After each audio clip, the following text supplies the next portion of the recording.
Any program are those of the producers and/or the persons appearing on the program and do not necessarily reflect the views and opinions of FRC Media, Bristol Community College, or the City of Fall River.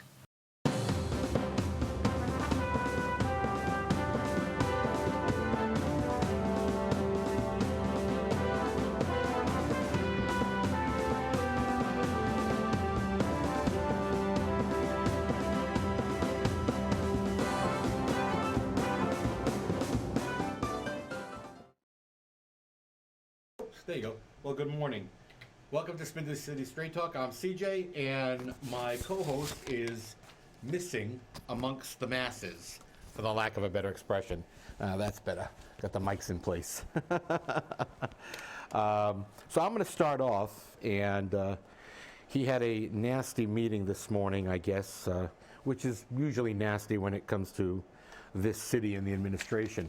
So right off the bat, as we reported yesterday on our Facebook pages, the Teamsters union rejected a settlement agreement and a contract. Now, here's the issue I have, and I wish Chip was here because Chip could get into this a little better. You know, the issue that we have here is that they attached a settlement of $225,000 to the contract. And that is, in essence, illegal, because I believe that's called leveraged bargaining, and that's a prohibited practice under the law. And what's happening here is it was alleged, and again, I confirmed this with several individuals, including elected officials, that the union was going to be given the right to determine who's going to get how much money, and it's going to be left to their discretion. And accordingly, there was going to be payments of about $6,700 apiece to each of the individuals who were displaced, who no longer have city jobs, and about $1,500 apiece for those people who stayed with the city and are still employed in other positions. And that's a wonderful thing, but guess what? It's still illegal. And now I think I'm going to bring in the troublesome twosome now here. Well, hello. I apologize. I actually would have been on time, but don't get me started on the scofflaws. There's about 12 school buses, and they just blocked the entrance to the parking lot. Yes. So I had to walk a half a mile with my bad hip and my cane, and they won't move. It's Right, like, I know. That's it. I had the same problem coming in. Nothing irritates me more than when people they have no consideration. It's like, don't block a driveway. You're driving a school bus, but the fact is that if you're going to park there, give people a chance to get in and out of the parking lot. It's just ridiculous. So I would have been on time, so I apologize. But no, you're right. You can't. Actually, I just left a meeting, an IEC meeting, Insurance Advisory Committee meeting, and I actually talked to the steward from DCM, and he actually said, they told us that, they're going to deal with the people who are no longer in the bargaining unit. I said, yeah, you're right. You can't represent them because technically you only represent people in the union. Your union can only represent people before they come on a job or after they're terminated. They can't. They can represent them in the unfair labor practice because they're contending an unfair termination without due process. But as far as stuff like this, they can't. And as far as the city saying that if they don't take this settlement, the contract agreement is going to be null and void, that's absolutely illegal. Collective bargaining is supposed to be in and of itself a process. You can't make provisions outside that and say, we'll only give you a collective bargaining agreement if you agree to this and if you do that and on the outside. You can't do that. That's not bargaining in good faith. It's leverage bargaining, just like surface bargaining when they don't intend to settle a contract. But then again, it's the City of Fall River, and what do they care? Because I told him he should file another unfair labor practice and then cost the city another $1 million in legal fees because they'll win again. They can't just tell them, if you don't agree to this settlement, you're not going to get a contract for your employees. That's absolute. It's illegal and it's manure. And welcome to the Fall River. You know? Well, you know, the thing is that the administration has said that if they don't accept this contract by February 9th, they're withdrawing it. And I guess there's a question of there being an evergreen clause in their current contract. And I'm like, what union would sign a contract without an evergreen clause in it? Well, apparently it's not there as it should be. But as I explained to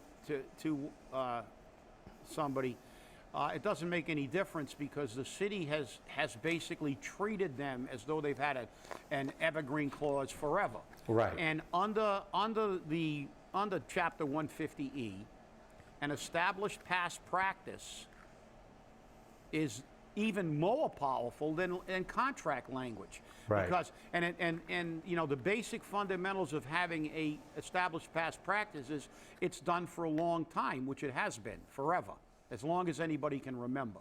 Yeah, I can remember that for years. And it's understood as a practice by both management and the union, which it was. So therefore, it's an established past practice. And if you don't understand what I mean by it's even more binding, the reality is if a union and a city enter into something and do something long-term that's in direct violation of the contract, and you go to arbitration, you'll lose. If you try to enforce the contract after you knowingly entered into a practice that deviated and the management knew and you knew, they'll rule against you. They'll say, well, you know, this supersedes the contract language. You guys entered into a practice. You kept it for a long period of time. You both knew about it. So therefore, that's the practice. Let me ask you something. You had 24 years of dealing with this aggravation. Yeah, actually more, because I consulted for some other unions even Right, after I... but I mean, you directly with the city of Fall River, Yeah. you have at least Yeah. 24 years. Yeah, Okay, 24 years. Let me ask you something, and this is going to get very personal about it, but would you classify this mayor and this administration as anti-union? Well, in my definition, all management's anti-union. Well, that's a given. That's a given. But I will say that, you know, over the course of my years, the city of Fall River, and I think now it's probably right at the top of the heap, but what happened was they began to really consider their obligations under the law less and less. When I first started, we had Alan Sylvia, who understood the law. He was the first city administrator. And I dealt with him, and Alan was tough as nails, and he knew his numbers, and you know, and we had some good go rounds, and this, you know, I respect him tremendously, and he does respect me because he knows when I came in, my numbers were always on the money. But Alan Sylvia understood his obligations under the law, and then we had Bob Connors after that, and Bob Connors was also on the labor side. He was part of the New York Police Officers Union. And then he went over to the management side. So when we sat at a collective bargaining table, he understood what the rules were, and he understood what the obligations of the city was to bargain in good faith and things like this. And then he was replaced by Jim Smith. And then there was a gradual erosion. And now it seems that everybody on the financial team has, and including even the law department, have absolutely no idea of what their obligations are to bargain in good faith, what their obligations are to adhere to 150E. And they're just lucky that a lot of these unions today, they just, I don't know whether they don't want to because they're afraid, or they just don't really know. They haven't been in the business long enough. But I'll tell you what, if I was part of a union today in this city, it would be raining unfair labor practices and arbitrations because, I mean, they just never do. Look, no, I've never. I don't see the fire department doing it. I don't see the police. Crazy. Nobody's doing it. I mean, it's just. I mean, what they do is just. I mean, what they did. That company can say all they want. They bargained in good faith, but DCM, they had 3 meetings and they said that was. You know, they declared an impasse. You can't declare an impasse after 3 meetings. I mean, I sat here on a show and I read what an impasse, the threshold you had to meet to declare an impasse, and right. The 4 major criteria, and they didn't meet any of them. So it wasn't a surprise when they got ruled against.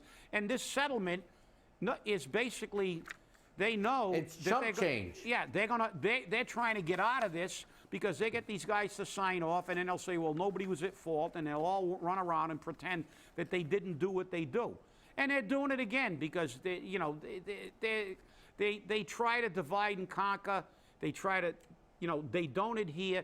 I mean, I look at what's going on here with collective bargaining in this, well, in this city. It's non-existent now, and it's terrible, really. It's Jimmy terrible. Hoff is turning around in his proverbial grave somewhere. Yeah. Well, you know, I got another question to ask you as union leader, former union leader. Yeah. Would you consider your workplace a union shop?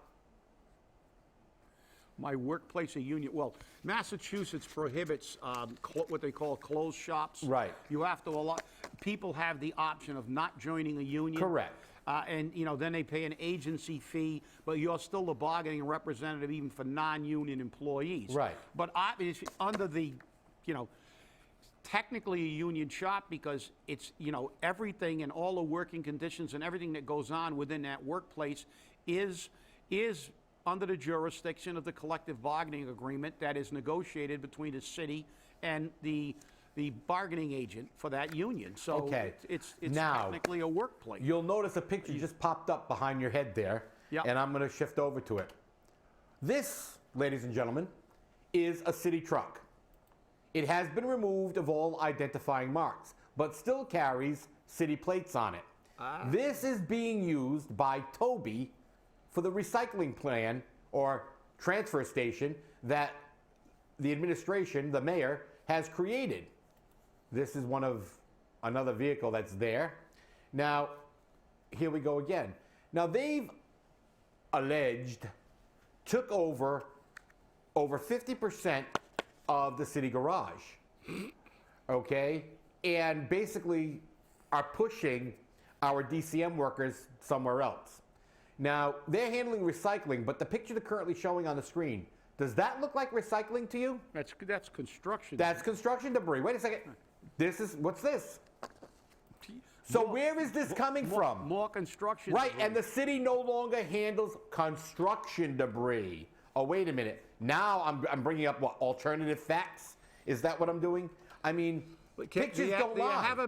And the other question, I'm right out of the gate. The other question I'm looking at is, that vehicle gets into an accident. It's got a city plate. They're leasing it. Is the city bonded? Are we a truck rental agency? And the fact is that city vehicles with city plates should only be driven by city employees. There's a prohibition transporting civilians in city vehicles. Right.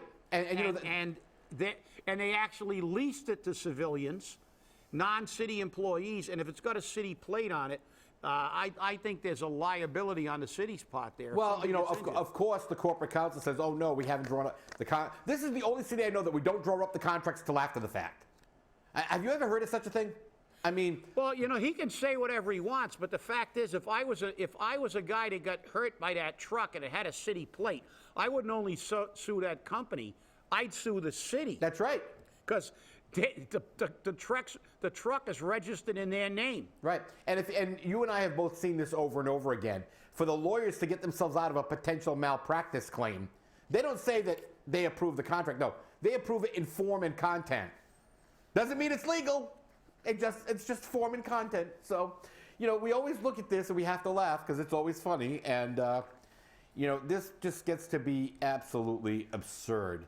And when I call city councilors on this, you know, they had been spoken to by members of the Teamsters union, and they got all upset because when they went looking for the contract, they want to find out why it didn't come before them. Nobody has any answers. I said, wait a minute, if they're leasing it, they're getting paid for it. If they're getting paid for it, you're responsible for finances. This is like when they started asking for who paid taxes, and they asked for specific people. And Joe Macy's answer, because he gave me the same answer, was, I need to protect the privacy of the taxpayer. You don't got to protect anything. That's public record. Okay? And they did everything possible to drag that out. And then when they finally had no other alternative, because, again, they were ordered to, they said the taxes were paid in full the day before the letter went out. Really? You expect me to believe that? I'm sorry. You know, there's just way too many things going on, and it just makes me nauseous to think that these people, these zombies, who are walking around thinking that this is the new Messiah to save Fall River. Oh wait, I can't say the name anymore. Here's my segue. I can't say the name anymore. It's not a good name to carry, because even the chamber got rid of it. They're now the Bristol County Chamber of Commerce. Well, that's a good rebranding. We'll just eliminate the name. Right. And we'll say, you're not getting mugged in Fall River, No. you're getting mugged in Bristol Bristol County. Yeah, exactly. There you go. Yeah. Come to Bristol County. Yeah. We're not going to tell you where, but we're going to blindfold you and bring you, you know, And the thing that gets to me, Bedford Street. and the thing that gets me is, and I have to laugh about this, you know, the mayor's all on board because of his new campaigning, you know, make it here, which, by the way, Make it doesn't- where? Yeah, Make it make it where? where, because it doesn't have the name where. So guess what? We're again at the point where we're despicable. We can't stand our own name. We're depressed. We're scofflaws. And we're paying money for people to come up with, you know, change the name. Well, why don't we change the name to Beverly Hills? Yeah, exactly. What the hell? Then everybody will come. Hey, we can go to Beverly Hills. It's absurd. Yeah, but you know, Rob Mellion says, look, we've been behaving like the Bristol County Chamber for many years. Okay, I'll give that, because guess what? Like our Fall River Office of Economic Development, which they're probably changing their name to the Bristol County Office of Economic Destruction, part of the rebranding, you know, they service everyone else but Fall River. Yeah. And you know, this is what makes me laugh. And then you've got towns, cities and towns who are upset about this. New Bedford changed their name to, I guess, South Coast Chamber of Commerce, which they were all up in arms about. So because they changed their name, we're going to change it to Bristol County. And Taunton is like, well, we'll just call ourselves south of Boston. Well, Well, hey, look. Better than that, why don't you call yourself north of Bristol County? That's right. That's a good one. Hey, it's an alternative. You can get that brand. But look, anybody that thinks that things are going well didn't look at the Tuesday night's council meeting. No, of course not. Because you lied. You lied. I loved it. You lied. Not only that, when Sean Kadim, Councilor Kadim, asked the CFO, and she said she'd never had a conversation. It's like, you're the CFO? Well, I hate to say this, but, you know, silly me. If you're the chief financial officer of a city, shouldn't you know about the finances of that city? Isn't it your job to oversee the finance, not just part of them, or not just the ones that somebody asks you to look at, but all of them? I've heard her say that she didn't look at collective bargaining agreements. Well, when I negotiated collective bargaining agreements, every time I put a proposal on the table, I had already costed it out, so I knew how much that was going to cost the city, and they would cost it out because they wanted to know how much the contract was going to cost them. And she doesn't do that. Well, she's supposed to. The chief financial officer, at least in my opinion, that's her job, to look at the finances of the city of Fall River. You're asking her to do her job. And anything that impacts the finances. But you know, then again, I understand. She'll only do what they ask her to do because she's too busy working in Swansea with the Diamond School Committee, with the Housing Authority. I mean, she got so many jobs. You know, actually, and she's getting paid as a full-time employee, but realistically, she's probably like the Corporation Counsel and the Chief of Staff. She's really a part-timer. She got so many jobs. If she worked 20 hours a week at each one, she'd be working like 80 hours a week, so there's not enough time in a day. It reminds me of the Mad TV sketch, you know? That's right. How many jobs you got? Oh, I got 15. Oh, no, I got 22. But I mean, if you saw that meeting, it was bizarre. And then people get upset because they said they were lying. Well, what, you know, look, okay. Hey, I was told today I was using alternative facts Look, by a candidate for office, so. It was, well, alternative facts. Well, you know, that's what we do today. When we don't want to face reality, we change names to make it look better. So the perception isn't as harsh. I mean, so, you know, they took severe umbrage to the fact that they were accused of lying. she resembled that remark, to quote the Three Stooges. But she resembled it. But if you didn't tell the truth, it's a lie, unless you're a politician or a city official or you're rich. And I understand that. If you're rich, you're eccentric. If you're poor, you're crazy. So now if you're a political hack or a politician or you're rich, you give alternative facts. No, yeah, you give distorted facts or inaccurate facts. But if you're just a regular person and you're poor, you're a liar. If I tell you that I got $100 million in the bank and then you find out later on I got $2, well, it was a distorted fact. It was alternate facts. It was there. And it's, we use it all the time. It's just like the people in this country who are all up in arms about Trump cutting the aid to sanctuary cities because he wants them to deal with the undocumented, not illegal. We can't call them illegal anymore because actually calling them what they are is totally unacceptable in this society. We have to make up names to make it seem not as bad. And then the mayor of Boston standing in front, turning around saying, "This is America," behind me. Well, if they're illegals, it's not America. They're illegal aliens who entered the country illegally. And I saw a piece on NBC National News and with all these people in Seattle and stuff, kowtowing and pandering to these groups so they can stay in office rather than growing a set. Then I saw the mother of a young man who was bludgeoned to death and whose body was burnt by an illegal alien. And I think she summed it up as well as it could be summed up. She didn't even say she had any acrimony toward that person. What she said was, if they came in here illegally, they do not belong here. But if they come in through the front door, welcome to America. Now here's the mother of a young man who was killed by an illegal alien, saying that if they came in through the front door, they would be welcome. And you know something? That's a fact. Can't be put any better than that. Everybody's parents, and nobody, unless you're the direct descendant of a Viking, and even they came over on their boats, or one of the people that came over the great ice bridge, the Indians from Asia. Nobody is originally from this country. But all our parents or grandparents or great-grandparents, they all came in this country legally.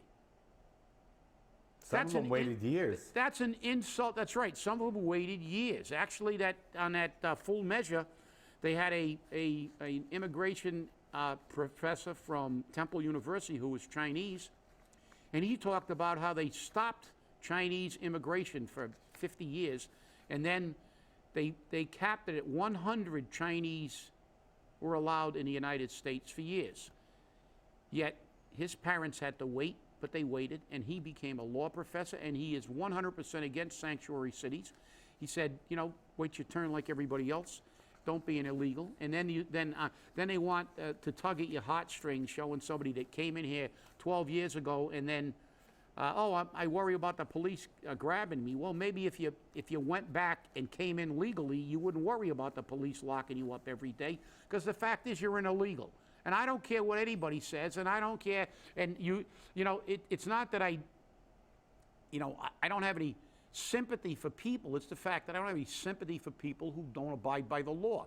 And especially the people and the congressmen who are there and elected to make and abide by the laws of the United States, and now they're advocating turning their head to these people because they're a voting bloc. They're pandering to a voter bloc. It's disgusting. Martin Luther King once said, and I'm paraphrasing, he said, if you don't agree with the law, disobey it. But if you disagree with that law and you disobey it, be prepared to go to jail and show show that you are willing to be incarcerated rather than live under that law. But at least he was saying if you do it, assume the consequences for doing it. And if you feel that strongly, assume the consequences. Well, they're illegals. And the consequences of that action, coming into this country illegally, the consequence of that action is you can get deported and should be deported. So, yeah. Well, and you know, they're all screaming about the wall. Yeah. Well, guess what, people? The Democrats approved the wall in 2006. And they put the money out there for it. So the money already exists. All Trump is doing what the Democrats wanted. Yeah, but you know. But now they don't want it. But hey, well, guess what? You created the law. It's like Fall River. The money's gone now. Yeah, It's sitting exactly. here since 2006. You can bet those politicians spent Oh, that wait, it money. gets better. The city wants to go back to CPA to get more money for the Bank Street Armory. I'm still asking where the 238 is. The the CPA, one of my favorites. Yes. Well, you know, now that Massachusetts is going to name a bridge after Joan Menard, and this is kind of an old story, but I've been trying to bring it up for a while, I'm going to send a letter to Donald Trump. I think the wall needs to be named after Joan Menard. Okay? I mean, the Democrats created it, so let the chief Democrat, or former chief Democrat in Massachusetts, take credit for it. You know, What's the bridge called? The Joe Menard, I got more money out of the public dole than any other human being that ever lived in Massachusetts bridge? No? No, that's not it? No, That's not no. I think it might be the Joan Menard Financial Catastrophe Bridge. But then again, that's not an exclusive club. She's not the only one. No. Now I'm waiting for all the opioid lovers, as I like to call them, the people who are all for Narcan, to go after Charlie Baker, who's a wonderful governor, because guess what he cut out of the opioid prevention money? 1.9 million. Yeah. Isn't that nice? I mean, but did they talk about that at all? No. You know, No. Instead, Mike Agia sitting there going, "Oh, but I need this money. I don't care. You got to understand. I can only do this job within the confines of the grant. Get ready. You know, like I said, your job is useless. It's a political payback. Okay? And it's amazing how certain elected officials' political campaign reports still show you as an employee of SSTAR. Talk about misrepresentation. Did he actually say at the council meeting, well, my ears deceiving, did he actually say that he drafted a grant? Yes. That actually funded his own job? Yes. So, I mean, talk about self-interest. Yeah, I'm a grant writer, and the first thing I put in a grant for is my job. salary. Yeah. It's like, good work. And that grant is managed by Fall River for many other cities and towns. That's right. So city money, because, you know, here's the thing that, again, the administration and Kathy Ann and Mary Sahadi don't want to understand. He's part of the retirement system. And, well, the grant is paying his contribution to the retirement system. Yeah, but that only pays while he's here. Well, I'll tell you, there are a lot of battles brewing, and, you know, Mary Sahadi, she got pretty good. But she was at the meeting today, and, you know, Did she break out into a cold sweat? There are issues, you know, again, the health care, and the city is doing, again, saying that, you know, the costs are going up, a big surprise, and then trying to say, well, if we pay higher co-pays, it's going to help reduce the costs. It's not going to help reduce the costs. It's going to give them more money. And as I said, you know, if you pay $300 to go to the doctor, and the city right now pays $250 and you pay $50, and now they changed it to you pay $100 and they pay $200, it's still $300. So when they figure out your premiums next year, the experience is the same. So again, figures don't lie, but liars can figure. And Fall River has one of the best. We're not Fall River anymore. We're not proud of our name. I'm sorry, Bristol County. We're the unnamed city for now. Yeah, everybody should wear paper bags over their head. The unknown residents, that's what we're called. Have a great weekend, and remember, stay angry. Angry. Hey, what's up, Chuck?